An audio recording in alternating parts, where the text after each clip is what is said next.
All right, so good morning, good evening, and good day, everyone. Thanks for dialing in and for registering and participating in this webinar.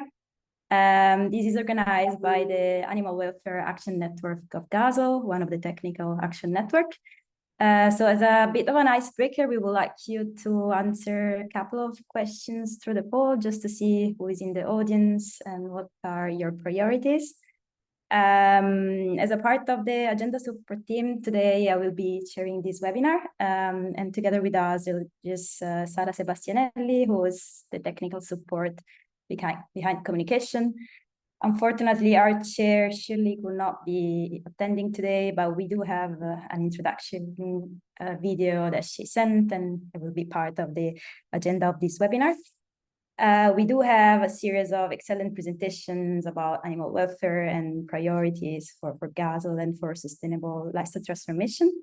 So as a bit of housekeeping rules, just to let you know that this webinar will be recorded.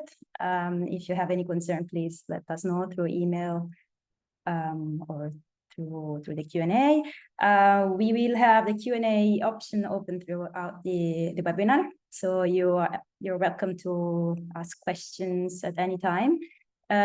We do have an options to vote the questions that you prefer the most. We have just 10 minutes for Q&A, so do vote it, and then we will choose the questions that you will choose. Otherwise, we will choose it.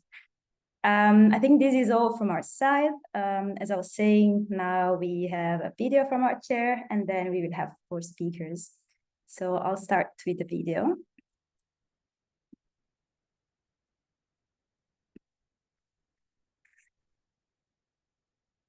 Good day, everyone, and a very warm welcome to this webinar. Thank you all so much for joining. I'm confident it's going to be really worthwhile. My name is Shirley Tarawali, and I'm chair of the Global Agenda for Sustainable Livestock, or GASL, the host of today's webinar. I'm also Assistant Director General at ILRI, the International Livestock Research Institute based in Kenya. I'm going to take first a few moments now to provide some background on the Global Agenda for Sustainable Livestock. GASL began 10 years ago really as something of an experiment at that time to bring together livestock sector actors seeking to foster a more sustainable future for livestock and its contributions to systems transformation and development. From those somewhat ad hoc, perhaps, beginnings, today GASL is a functioning and unique multi-stakeholder partnership with over 130 members who represent many thousands of constituents.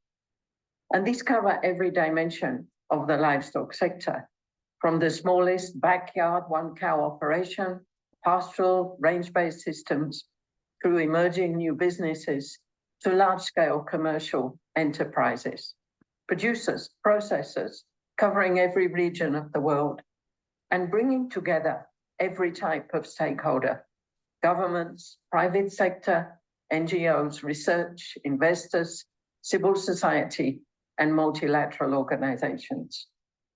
GASL itself doesn't attempt to replicate what any of these organizations or stakeholders does, but really aims to provide opportunities to add together what are often very different perspectives, aiming to embrace the changes needed and to harness that diversity towards greater sustainability in the livestock sector in all its varied shapes and forms, so that it really does contribute to sustainable future food systems.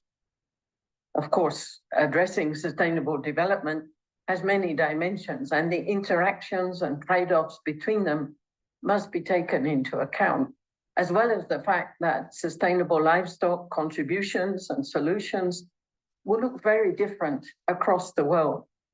So one of the primary ways that we work as GASL is through a series of technical networks or action networks focused on topical, at times controversial issues, or on solutions to those challenging issues, seeking to use a multi-stakeholder approach to tackle those complex and often controversial issues that, for example, look very different in different parts of the world, or for different livestock commodities or production systems.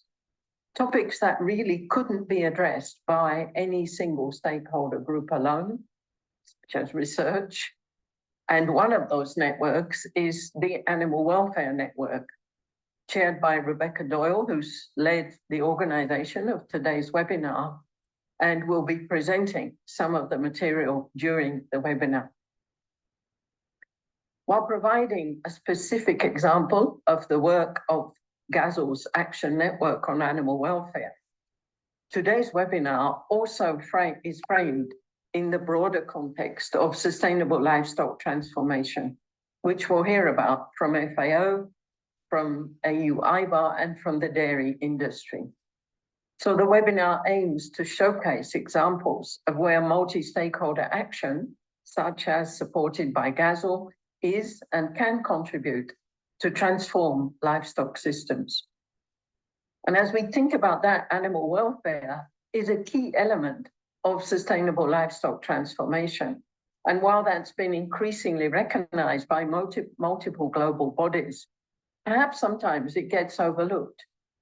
Sometimes because it's not seen as relevant, sometimes it's too controversial, but perhaps more often because it's seen as important, but multiple stakeholders are not quite sure what to do about it.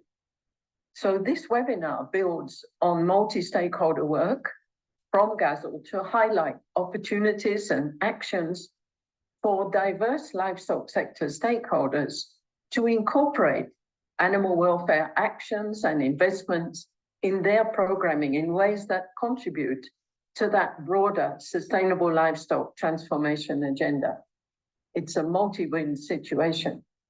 And it's a great illustration of the value added of GASL's multi-stakeholder approach that ensures the recommendations are actionable, they're relevant to multiple stakeholders, and they encompass the diversity of livestock systems globally.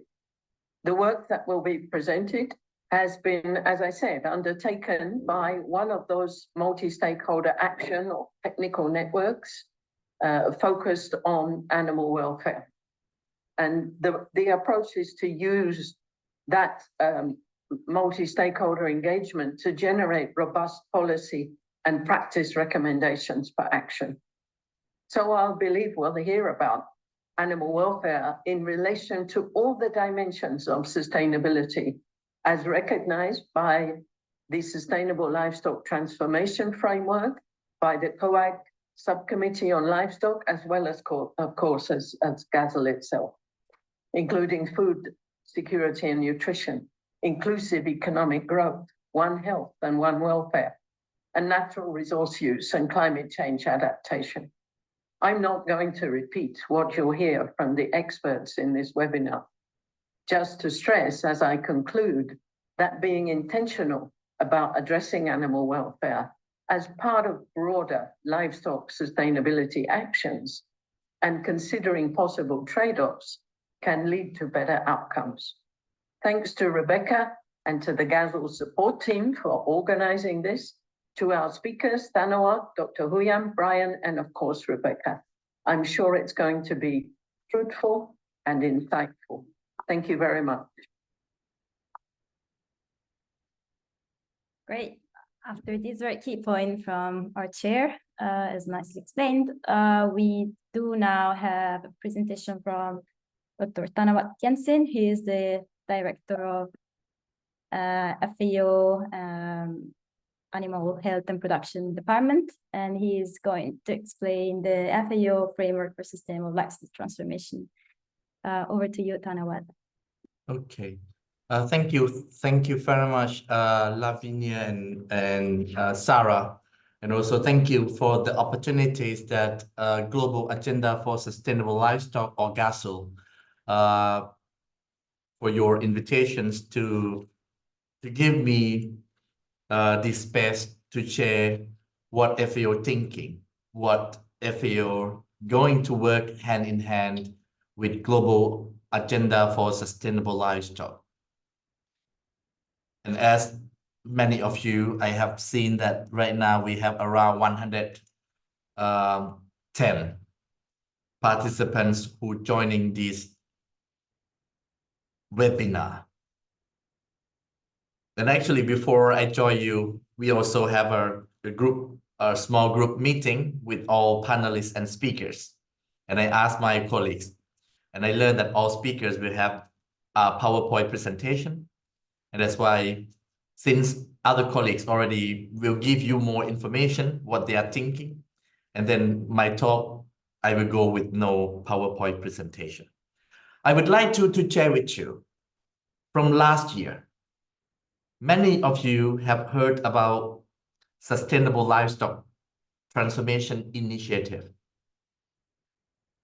which actually last year as well. You remember very well on 23rd to 25th of September at FAO headquarters in Rome.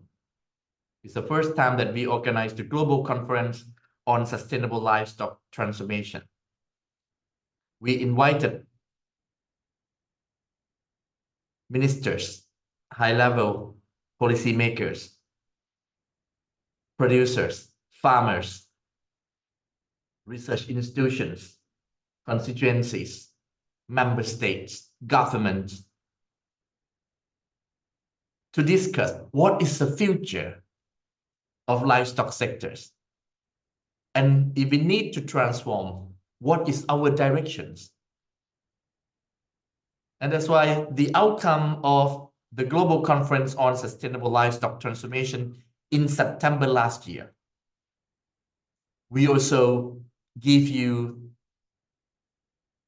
the roadmap of sustainable livestock transformation, why we need to transform, and how we're going to transform, and what we have to transform.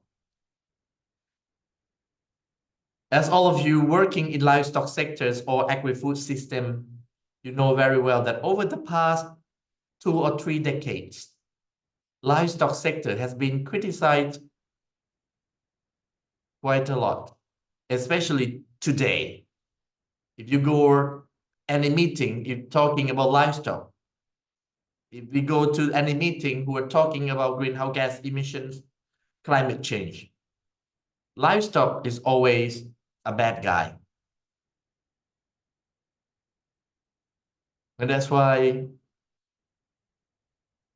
the Global Agenda for Sustainable Livestock, or GASL, which was established last 12 years ago.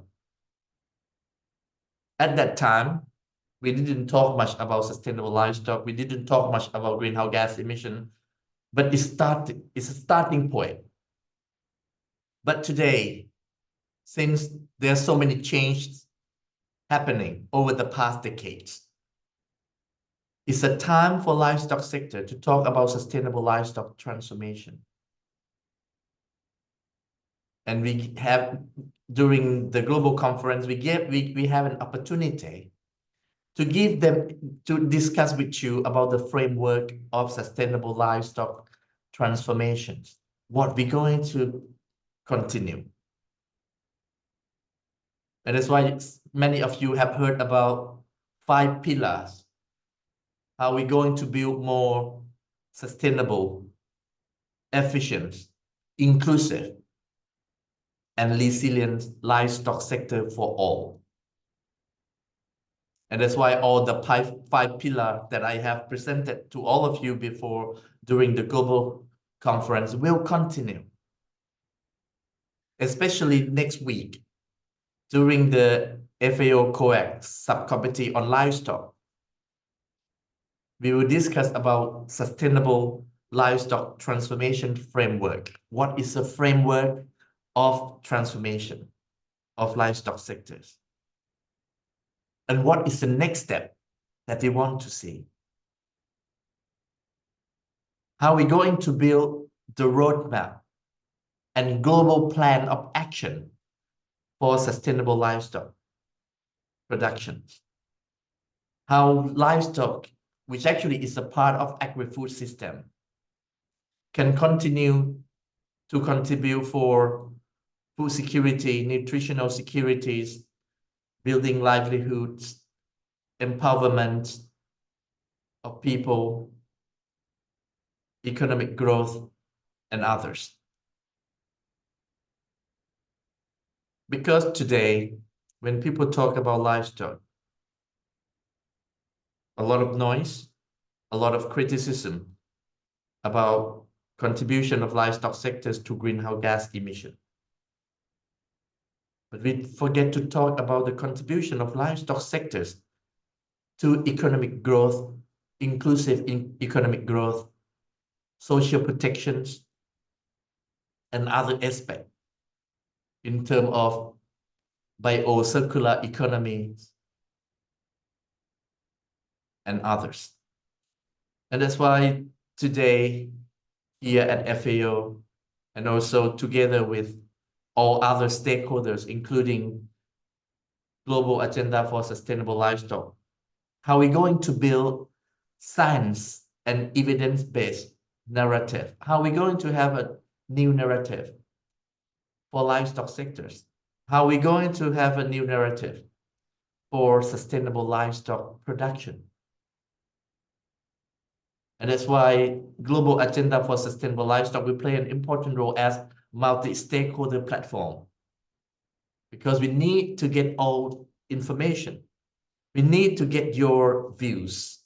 How are we going to build science and evidence-based narrative for sustainable livestock? Second, only narrative is not enough. But we need to make sure that all the best practices, all good practices for sustainable livestock productions would be promoted. We need to share best practices, good practices from different sectors, whatever dairy productions, beef productions, pig production, poultry production, feed production, small-scale farmers, small ruminants, camelids, and others. Because we need to promote the adoptions of good practices of sustainable livestock. When you're talking about sustainability, you know that we need to address all three dimensional aspects: environmental aspect, economic aspect, and social aspect. But today, sometimes when we're talking about livestock, we just focus only environmental impact or aspect only, and how we're going to balance all the issues. The need here, the need in Africa, the need in Asia, the need and priorities in other regions is different. And that's why the multi-stakeholders platform like GASL can help us, can bring all people to discuss. And also, when I'm talking about building science and evidence-based narrative, and second, how to promote the adoption of the good practices.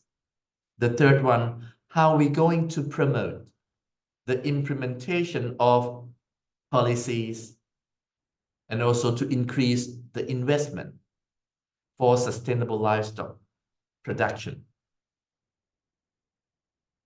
If we want to get more innovation to support livestock sectors, if we want to have technologies and innovation to reduce the greenhouse gas emissions, if we want to have innovations and technologies and good practices to have a better productions, we need investment. And we also need to take action. Because only complain, only talk, only criticize, everyone can complain, everyone can criticize, but we need to take action. And even though the one who don't like livestock, you also need to bring your solution on the table. And we talk and discuss what is solutions that we can bring for sustainable livestock. Or even though the next speakers will talk about animal welfare, they have a lot of good practices of animal welfare that can increase productivities. Because when people talk about animal welfare, it's always, some countries think, animal welfare is the issues of trade barrier of one particular or some particular countries or regions or sub-regions. But we know that once animals have a better health, have a good animal welfare, it also can reduce the cost of production, can increase productivities, and at the same time, the consumers also feel that, animal has been kept well, and they feel comfortable. And in terms of the work that we also need to continue through the sustainable livestock transformation, is also how we're going to highlight the holistic approach to link the work on animal productions, animal feed, animal health, One Health, animal welfare, to put all the issues in the whole supply chain. Our consumer may need better food safety. Some country may need more on animal welfare. Some country would like to get more to make sure that we have the low carbon livestock production. And you can see that all the countries and consumers and policy makers of each country have a different priorities. But if we want to take action, we need to accelerate our actions. Because today we talk, and if tomorrow we don't take any actions, I'm sure that we will come and talk again and no result, no progress. And I know that sustainable livestock, agenda for sustainable livestock as a platform to bring you to discuss, to have a dialogue, to see the way forward. But at the same time, we also need to work together. We need to build our partnership, collaborations that can bring actions, more implementation, action at the ground level. And also all the sectors and subsectors within livestock need to work together. And I'm sure that the outcome of the meeting next week at the at the COAC subcommittee on livestock, we will continue the work, how we're going to build the global plan of action for sustainable livestock transformation. And we would like to go through the multi-stakeholder approach to make sure that all sectors have an opportunity to address your issues. All stakeholders can bring your idea, can bring your solutions for sustainable livestock transformation. And I'm sure that my colleagues who are going to talk after me, like Rebecca, Ryan, and other colleagues, can help us to bring innovative idea, solutions. And we need to work hand in hand to make sure that the agenda of sustainable livestock will continue. And sustainable livestock transformation framework will be the framework for solution and actions. We should not let our farmers, producers who are producing food to all of us ask the question, they are a solution or they are a problem. To make sure that our consumers also can echo their voice, what they need us to produce, how to produce. And that's why go through the multi-stakeholder approach, FAO, together with the Global Agenda for Sustainable Livestock and all other stakeholders and constituencies. We work together. We bring solution, we bring action, and with your support, we can do better together. Thank you very much. Thank you very much, Tanawat, for your key points on strengths of multi-stakeholder approach and the need for evidence and translate it to action. We go now to Dr. Rebecca Doyle. She's an animal welfare scientist at the University of Edinburgh and the International Livestock Research Institute. Rebecca, over to you. Thanks so much, Lavinia. And thanks so much, Tanawat, for such a great introduction. I know that it's such a busy time with the Subcommittee for Livestock next week, so we really, really appreciate your time today. Thank you. I've just started sharing my slides, so I hope you can see that nice and clearly. And what I wanted to do today is present some of the work that we've been doing recently at GASL's Animal Welfare Action Network. So animal welfare is an important point of focus at GASL because it's an important standalone issue for people. Now, this reflects the fact that animals have positive experiences, they can suffer. We know we care about their welfare for these reasons. As many of the approaches to modifying food systems involves changing and modifying how we care for animals, we need to be considering animals as a core component of that. In addition to that, however, there's a lot of extensive examples of where focusing on good welfare has positive contributions to sustainable livestock systems. The quote on the slide, on the right-hand side of the slide, that was taken from last year's Sustainable Livestock Transformation meeting at the FAO highlights one of those examples of where animal welfare can contribute to human health and environmental health as well. So I wanted to get, and so with this in mind, I want to share some of these examples that we've been working on. So GASL has produced 2 documents. The first is a background paper that highlights the contributions that animal welfare can make to sustainable livestock systems, and it focuses both on production and working animals. In addition to that, we've generated a policy brief that helps to act as an interface between the background paper, that's a gathering of evidence and research, and taking that and translating it into a framework that we can use for policy action. We've specifically focused the policy brief to cover the 3 key agenda items that will be covered at the Subcommittee for Livestock next week. So that's the context that we've developed the policy brief in. Both of the documents are available as their final draft format on the GASL website, and you could find them by going to where you've registered for the webinar today. We'll also share them after the event too. So with this in mind, I just wanted to highlight as well, these are the 3 key themes that I'm then going to summarize these examples from. So at next week's COAG, Subcommittee for Livestock, the key focus is on food security, nutrition, and inclusive economic growth.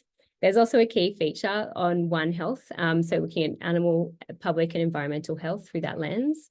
And then finally, the 3rd key theme for the Subcommittee for Livestock is looking at natural resource, climate, and biodiversity. So in the background paper that I mentioned, we go into these in extensive detail. All of these different examples in the background paper are coming from diverse production systems, diverse species, and diverse levels of investment. So we can really capture a wide number of examples. And I think that's really important, as Tanawat has mentioned as well, that every situation is different, but there's lots of examples out there of where animal welfare makes these positive contributions. So some examples specifically around this first agenda item of food security and economic growth include that where you can take a positive management approach to the care of animals, it protects their animals' health and increases their longevity. This is directly related to both livestock and working species, and it has direct benefits on the livelihoods of those animal owners. As a second example, we can see that when you're managing animals in a way that supports animal welfare, it can be associated with nutritional benefits for those consumers. And this relates specifically to people that are consuming animal source foods, and it goes down to the micronutrient levels. A third example that relates to this is where we have good welfare contributing to gender equity. And this is specifically in cases in low and middle income settings where women play such a pivotal role in caring for livestock. And often that goes unrecognised. So these are just 3 examples that we go into detail a lot more in the background paper. On the second theme for the Subcommittee of Livestock on One Health, there's clear examples of where high welfare status animals can lead to inherently better health of those animals. That then in turn creates more opportunities for them to be resistant to infectious disease, including zoonotic disease. Animal management strategies that are pro-welfare can also be related to reduced reliance on antimicrobials. Antimicrobial stewardship that comes from that can be used to counteract antimicrobial resistance, which is a really key theme, both of the Subcommittee for Livestock, but a lot of other UN and FAO actions at the moment. And finally, good animal management from on-farm all the way through to slaughter, including transport in between, is associated with reduced risk of foodborne diseases and product loss as well. So we can see across that entire value chain or supply chain, there are opportunities where good animal welfare can be harnessed to contribute to this positive sustainable livestock systems, including this One Health approach. And then finally, on this theme of natural resources and the environment, there's a number of examples again outlined in the background paper of where good health and welfare correlates to reduce greenhouse gas emissions in a wide range of species and a wide range of production systems. Some examples of these production systems that include silvopastoralism, agroecological systems, and pasture-based systems are also associated with contributions to biodiversity. So it's while the climate focus is really important, there are other key benefits that can be related to animal welfare into these environmental contexts. And finally, there's also a number of welfare enhancing indoor systems where we can see some positive contributions to environmental outcomes as well. Now, if we take all of this evidence in mind and pair it with the fact that this is not starting the discussion on animal welfare. Animal welfare has been embedded in such a wide variety of organisations, institutions, on farm, all the way through to national policy level. We can see that it's not controversial for animal welfare to be included in sustainable livestock transformation actions. Just last week, actually, the Ethiopian government has now enacted a piece of legislation to include animal health and welfare as one of their priority areas now. On the slide here, you can see that where animal welfare is being outlined in UN policy to date. So starting from about 10 years ago on the left-hand side of the slide, all the way through to current day, we can see that mentions of animal welfare and where animal welfare is being embedded is becoming more and more frequent. All of this is outlined in a lot more detail in the policy document with references, but I want to highlight that it brings us to where we are today, where last year the FAO included animal welfare as pillar 4 of their strategic framework for sustainable livestock transformation. And that's what Tanawat was giving us so much nice detail about before, and where it will be relevant to the Subcommittee for Livestock next week. Now, specifically for the Subcommittee of Livestock, in the policy document, we've outlined a number of potential opportunities where animal welfare could be embedded to specific actions tied to the Subcommittee for Livestock, but also into FAO frameworks and other actions going forwards. So this is really specific to this Subcommittee for Livestock, but there's lots of detail in these documents. I just wanted to highlight a couple of them for you as examples, but I would really encourage you, if it's relevant to you or just of general interest, to go and have a look at those details in the policy document. So I'll leave that there, but let you follow that up later. And then finally, to summarize with some key messages, I wanted to say that, again, this is not the start of animal welfare as a part of the conversation, but the dialogue does need to continue and advance. We can see that there's animal welfare action from grassroots level all the way up to this opportunity for intergovernmental policy action. And some of the ways that we can take action on animal welfare at a general level is starting to look at how animal welfare can be integrated further into food systems thinking. So this is happening already as we start to think, as the evolution of food systems thinking is starting to become more holistic. Animal welfare has been included in that, but we need to increase that inclusion. Secondly, evidence gathering should include animal welfare as well. So when we're looking at evaluating systems or a system changes, we want to be thinking about how animal welfare can be evaluated within that context too. So there's an awful lot of evidence out there of where animal welfare contributes positively to sustainable livestock transformation, where it can be used as a tool for sustainable livestock transformation, but the evidence base still needs to grow because there's so many specifics within each context. So evidence gathering needs to be more broadly embedded. And then finally, like I just mentioned, solutions can be led by animal welfare. We're not suggesting that animal welfare is a silver bullet to this, but it needs to be considered. And also, there's also ways that it can be used positively as a tool. And Tanawat mentioned that, but in the background document, we highlight a number of those examples much more broadly. So thanks so much for taking the time to consider this today. And I'm going to pause now so we can have time to hear from the other two speakers. Thanks so much. Thank you very much, Rebecca, for the presentation and highlighting your work through the background paper, but also the policy brief. I do reiterate that these two works are going to be used, hopefully, in the subcommittee livestock meeting next week. So do have a look. The documents are in the chat, and we would like comments as well now if you have questions. For the interest of time, we will take questions towards the end of the webinar, but do ask the questions, please. And we now move to our next speaker, who is Dr. Uyam Salih from AU-IBAR, and she will present on policy actions for sustainable livestock system.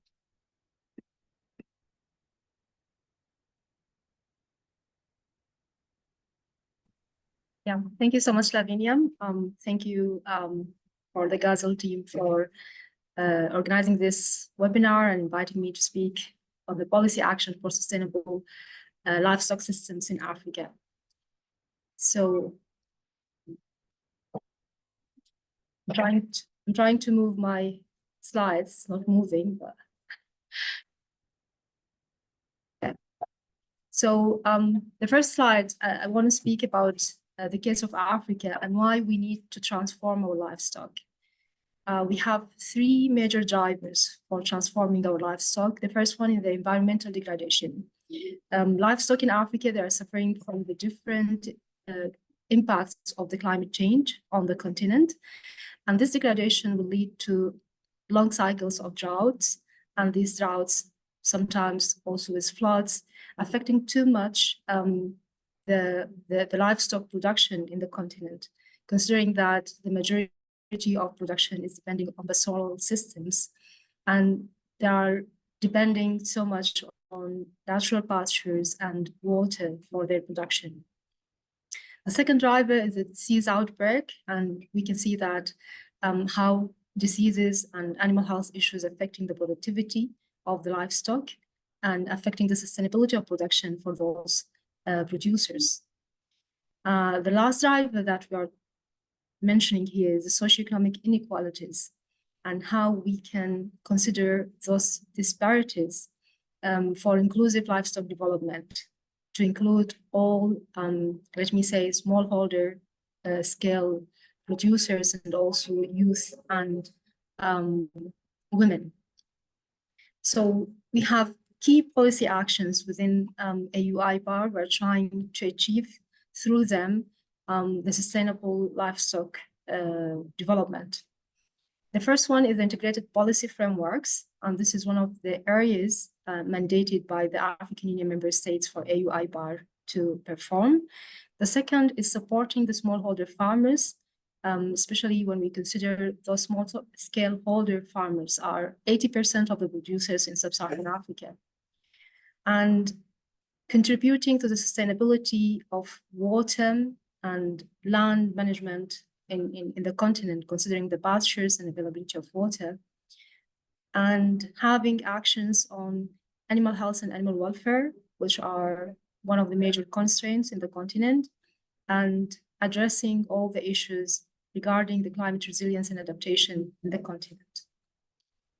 So in the first area of integrated policies within the African Union, within AU-IBAR, we are contributing first to the wide agenda of African Union of Agenda 2063, and we are contributing directly through the comprehensive African Agriculture Development Program, which having 10 years for its action plan. So nowadays we are preparing for the next 10 years of the action plans, and we are doing this through implementing our strategic plans for AU-IBAR for livestock. And this is guided mainly by the Livestock Development Strategy for Africa, which has been developed from 2015 up to 2035. So how we are coordinating this, we are trying to help and assist member states to align their national plans to those strategies. And through the CADAP, we are trying to involve more livestock in this exercise, as we are doing now, and also to help mainstreaming livestock in the post-Malabo CADAP agenda that upcoming, so that more livestock voice to be heard at the policy level at the African Union member states. Okay, and when we are speaking about supporting youth and women, and also help in supporting and contributing to the land and water management, how we are doing this, as I said, one step is through the policies, and the second step is through the AU-IBAR projects. We are designing, implementing projects, supporting those smallholders through the different projects. I give two examples here of two projects that we are currently implementing. The first one is the Resilient Animal Feed and Fodder Systems and the African Pastoral Market Development Platform. And through these two projects, we are trying to update, reform, and harmonize the policy frameworks within the African Union so that animal feed and fodder and all the inputs for pastoral production to be transformed should be considered at the policy level and also at the business models in the continent. Besides that, we are doing this because, of course, we are working with the public sector through the ministries and through our networks of directors of animal production and chief veterinary officers in the continent, but also we are working through different networks that already existent or established by AU-IBAR. And two examples of these networks are the African women in animal resources, farming and agriculture networks, and also the African youth in livestock, fisheries, and aquaculture incubation network. The second policy action towards addressing the climate resilience and adaptation, we are trying to incorporate climate smart practices to enhance the resilience to climate change so that we ensure that our animals have sustainable grazing and land use, and encouraging the cultivation of drought-tolerant forage crops for sustainable feeds. And we are doing this through our projects, as I mentioned. And through previous projects, AU-IBAR has contributed to the promotion of breeding for climate-resilient livestock to adapt to changing conditions through artificial insemination and supporting some of the innovations by adopting centers for excellence for the animal seeds in the continent. The action on animal health and animal welfare. Actually, AU-IBAR, to address those issues and to contribute to the livestock development strategy to Africa, has developed two important strategies. The first one is the animal health strategy, and the second one is the animal welfare strategy for Africa. So through the animal health strategy to Africa, we are trying to support and improve and building the capacities for animal health systems that align to this strategy, and also addressing the One Health for the continent. And two of the most important priorities and projects that we are working to launch right now are the PPR eradication, which will support the smallholders a lot in the continent. And the other one is the rabies elimination by 2030 as adopted by the African Union Summit. Through the animal welfare strategy, actually we consider animal welfare as a cross-cutting issue along the livestock production development. And within AU-IBAR, we are having the Secretariat for the African platform for the animal welfare, and we are helping and supporting member states to develop their national policies and strategies to be aligned to this animal welfare strategy. Beside that, and beside implementing the existing strategies, we are also supporting the emerging policy actions for sustainable livestock in Africa. One of the most important emerging issues was the slaughtering of donkeys population as the working animals, helping in the rural communities in Africa in a wide range for skin trade. And we support with the member states and through the African Union governing bodies banning of slaughtering of these donkeys through a very famous moratorium that adopted even by the heads of states. And we are working towards developing the African donkeys conservation strategy so that we ensure that we have enough animal to help our rural communities, but also considering the welfare of these animals in the continent and to advocate for it. So we are doing all these things through different angles and through different activities. But the main activities that we're working through are harmonizing those policies and regulations and guidelines and building the capacities, also collecting data and analyze them and enabling public-private partnership while convening multi-stakeholders platforms and facilitate the Africa common position in considering the different issues for animal production, animal health, economic trade and marketing, but with more focus on women and youth inclusion, sustainable use of natural resources, and addressing climate change adaptation and mitigation for livestock production in the continent. We are not doing this alone. We have lots of partners and we're so happy to participate in different forums and implementing joint projects with those partners and donors. So those are some of the key partners that we are working with. And by this, I come to the end of my presentation. Thank you for your attention.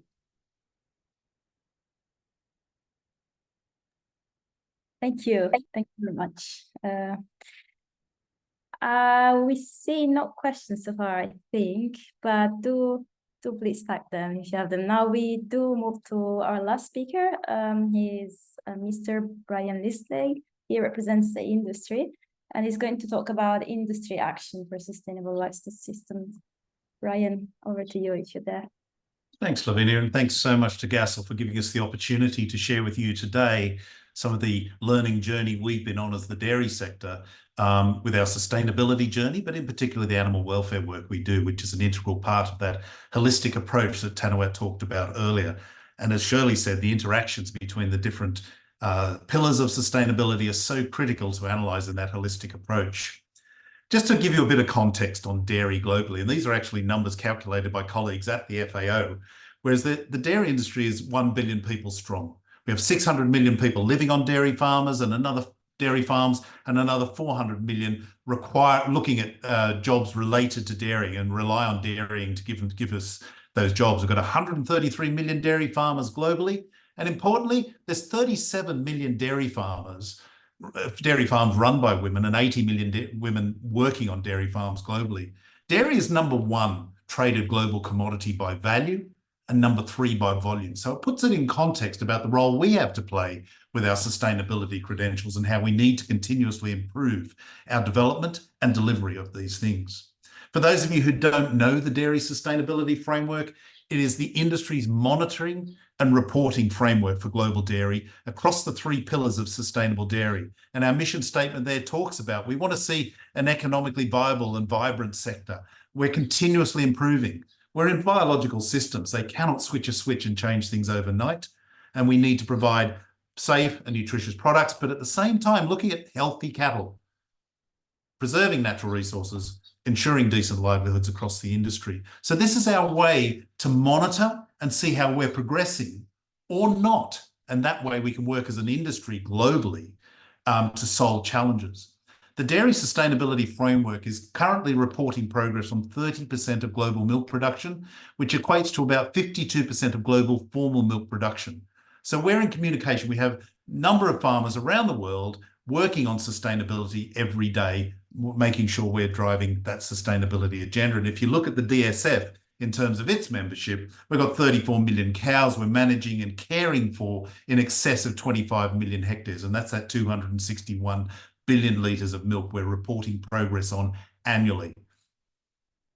Our governance is totally by the dairy industry. We're absolutely committed to this. We have international organisations such as the International Dairy Federation, Global Dairy Platform and the World Farmers Organization and Dairy Asia. But then we have more regional governance. And these are the CEOs of these organisations that are making sure dairy is held accountable and monitoring that progress. And if we're not progressing anywhere, this governance team has a duty to go and look at why we're not progressing. But we can't do this alone. We need that collaborative approach, that multi-stakeholder approach that GASL provides, that Tanawat talked about, that's so critical to us making sure we progress in the right way. Not just doing what's easy, but focusing in on what the important issues are, welfare being one of those issues. We ask our members to go through the 11 sustainability criteria we have in the framework and prioritise those using a concept called materiality analysis. And you'll see over the years where the different criteria are coming in. Now, remember, this is aggregate. This is right across the globe. This isn't any one company, any one country. It's about global dairy. And if you look at over the years, greenhouse gas emissions, biodiversity, and animal care are up there. Animal care is the term we use for animal welfare. So we use it because it's a more positive wording and it drives a better motivation to care for your animals. And you'll see that they're up there in number 3. But then 2022, we saw a change. Greenhouse gas has traditionally been our number 1 priority. Whereas last year when we reported, animal care became number 1.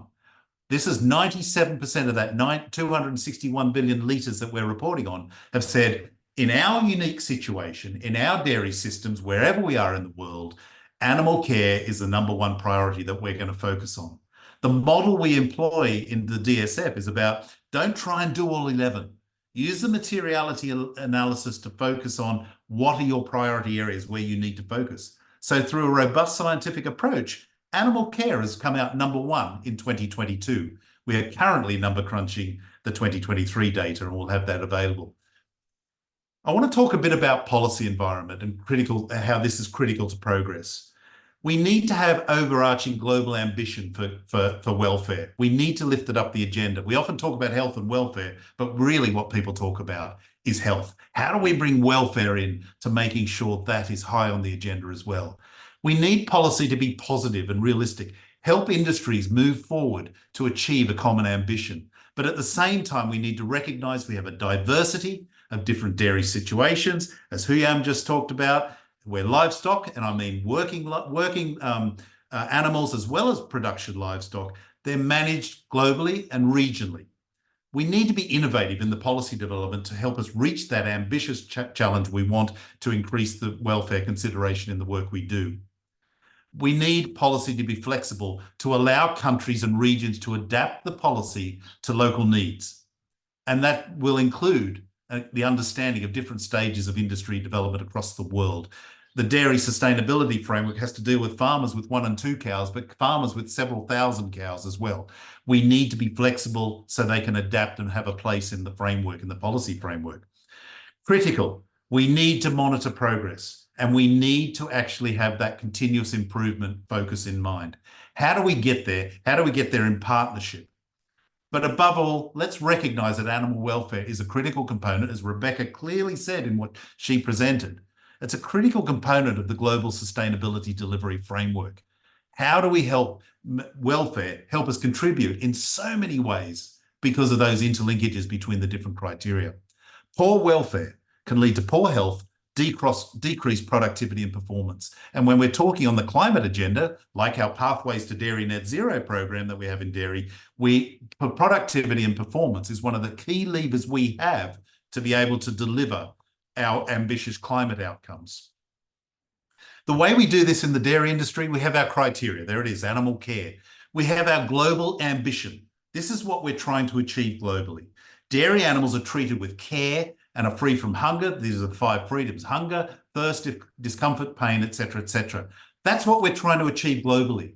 How we implement the change mode programs around the world will look very different.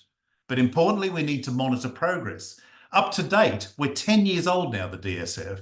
Up to date, we've been monitoring this through an indicator. Yes, it is an indicator of udder health only, but we've been using somatic cell count. But we're evolving as an industry as well. So from 2027 onwards, what we will be reporting progress with is having our farmers implement and develop and implement an annually reviewed health and welfare plan. So this becomes farm specific. Somatic cell count is something historical. It's already happened. What we're doing is transitioning our membership through to looking forward. How do we stop a problem before it happens? How do we build this plan? and that is reviewed annually. What happened last year? What do we need to change this year to make it even better? It's proactive, it's forward-looking, and it actually does more than just the health. It incorporates the health and welfare component.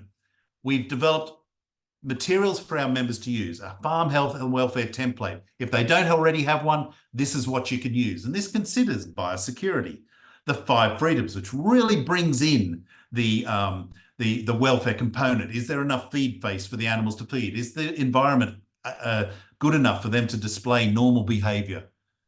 But it also considers the health bits, the infectious disease, parasite control, routine management procedures. Well, there's a welfare component there as well. So we're drawing that in now and making sure that that delivers what we need. But at the same time, we need it at a level that members and dairy colleagues around the world can take this model and adapt it to their own unique local needs. And that's so critical for driving progress. So in conclusion, I just want to go back to this slide about how we create that positive policy environment to help the industry work forward and achieve those ambitious global desires for welfare. That what do we want to see in our livestock sector going forward? But I just added in this bit in the yellow box here.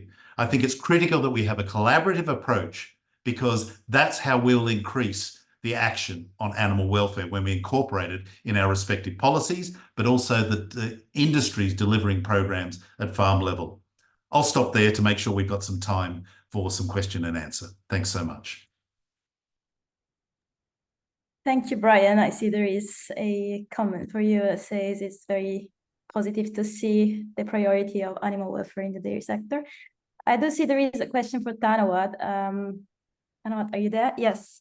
Person is asking what would be the primary constraints or questions that need to be overcome to allow for animal welfare to be fully integrated into the future global plan of action for sustainable livestock transformation. Sure. As I mentioned earlier, one of the issues that we need to address is about how we're going to take up a holistic approach to address the issues of sustainable livestock. And one of the issues is about animal welfare, because it's a need, and also this issue is requested by consumers, by policymakers, by general public, by whatever civil societies,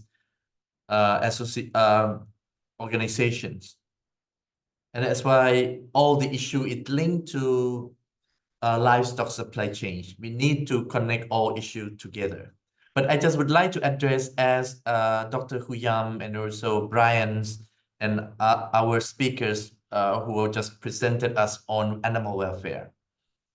I would like to say that you can see that at the end, when we're talking about the next step, let's say the next step of sustainable livestock transformation, each sectors, subsectors, need to identify what is your roadmap, what is your pathway, what is your sustainability framework for each sectors. What is about dairy sectors, beef sectors, goat and sheep, pig, feed productions, small scale, patriotism. Because each sectors need to have such a kind of what we want to achieve. And also we need to report back to the societies, to all stakeholders, policy makers. And that's why next year, when we're going to have the second global conference on sustainable livestock transformation in September 2025, I would like to bring Brian together with producers, farmers, and also private sectors to highlight that this one, we have the solution. This one, we make progress. Because by 2030, to make sure that every 2 years, we can highlight what livestock sector make progress for sustainability, how livestock sector reduce greenhouse gas emission, how livestock sectors reduce the impact on environmental impact, how livestock sector increase innovations, how livestock sectors employ more jobs, can support women, youth, to make sure that people, livestock sector make contribution, the positive contributions to this planet. How livestock sectors really make contributions for healthy people and healthy planet. That we need to work together and we need to move together to make sure that we can highlight and showcase the progress that livestock sector made for sustainable agri-food system. And it's the same as my dear colleagues Hu Yam just mentioned. Just last few months, we just talked about sustainable livestock development strategies in Africa. Today, in terms of population growth, economic growth in Africa is increasing. And that's why the demand of animal proteins is increasing in Africa. But we also need to make sure that we will not make the same mistake over the past 50 years that maybe livestock sectors did something wrong as well. We need to understand that, we did something wrong, but we need to correct what we make a mistake, and we need to do now. And I'm sure that if we can show our progress, I think this one is very important, that we need to continue to work together and bring more solution and action. Thank you very much. Thank you very much, Tanawat. Allow us to go a bit beyond schedule because we have great questions over here. There is one question for Dr. Hu Yam, and will be about expanding a bit more on the African countries' responses in the adoption and integration of animal welfare strategies in government policies, particularly with emphasis on outbreaks, their impacts, and if there is a change in attitudes and implementations of these policies.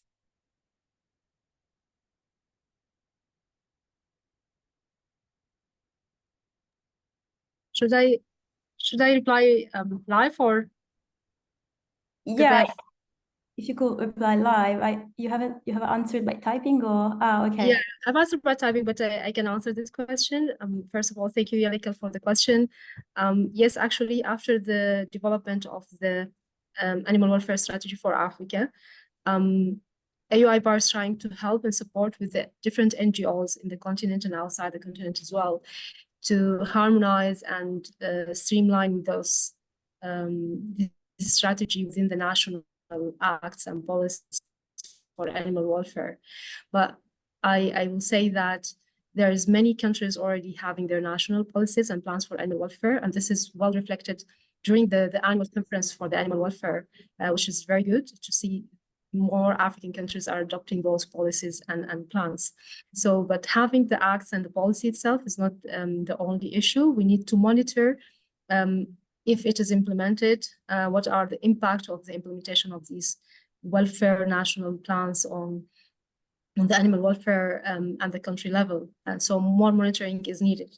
And to get those indicators to assess how these animal welfare strategies are supporting the livestock development and transformation at national level, we have just finalized the independent memoranda for the livestock to be considered for the CADAP, the second action, 10 years action plan, post-Malabo declaration, and animal welfare was well reflected on this. So we are working so hard to see more indicators on animal welfare and animal health coming to our CADAP so that we can report against and measure the improvement within the whole African countries. But I understand the question by Yalika for Eastern Africa. So we are working through our RECs, IGAD and IAC, in harmonization to ensure that those plans are well implemented.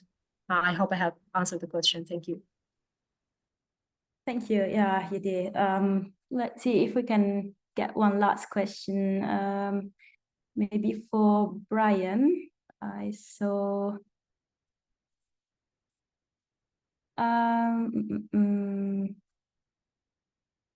Let's see, I thought there was one for Brian. Yeah. So you mentioned the 5 freedom as a strategic intent. Is this model being used going forward with the new AHWPS? And the 5 freedoms that the comment says, looks at the absence of negative aspects. However, the more updated model of the 5th domain looks more at the presence of positive welfare as well. Yeah, thanks for the question, Anonymous. It is the focus of our work at the moment, but we continually review the DSF criteria to make sure they're fit for purpose, but also the strategic intents. So we do review these regularly at the moment. 5 freedoms is the way, but remember, I am implementing a program that's global.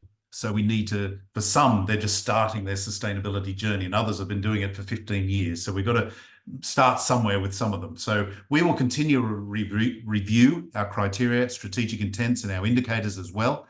But that is where we're at the moment, and we will update accordingly. We did 2 years ago undertake a review of our criteria to make sure they were fit for purpose going into the next 10 years of our life. So we do undertake regular independent reviews of where we're at. So thanks for the question. Thank you. Rebecca, what do you think? Should we call it at end, or? Thanks, Lavinia. Yeah, thanks to everybody for all the amazing questions that have come up in the chat. And we've already gone over time. So in the interest of time, I think it's best for us to stop it here. But what we will do is we can take on notice the questions in the chat. I know there's an interesting one in there on ethics and animal welfare that I was really keen to answer, and a few others as well about the 5 domains and other strategic frameworks for animal welfare that I'd like to follow up. So what I suggest is we take that on notice, and we can share some written responses and helpful links, hopefully, to answer some of those questions as a part of our wrap up from the webinar, where we'll also share the recording and the links to the policy brief and other documents that we've mentioned to date. So thanks so much, Lavinia, for that. Thank you, Rebecca. We do have just one last action for you to do. We will send a poll regarding satisfactory feelings for this webinar, as well as what will be the investing efforts for animal welfare, if you could answer that before dining out. And thank you very much again for attending and this big participation and great questions answered.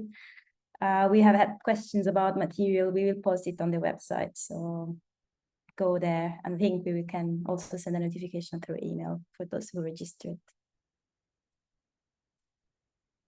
Thanks so much, Lavinia, for chairing, and thanks to the speakers. And thanks also for everyone that's participated, particularly answering these last few questions that have come up is going to be really helpful to guide us as GASL on where we can be working on animal welfare going forwards.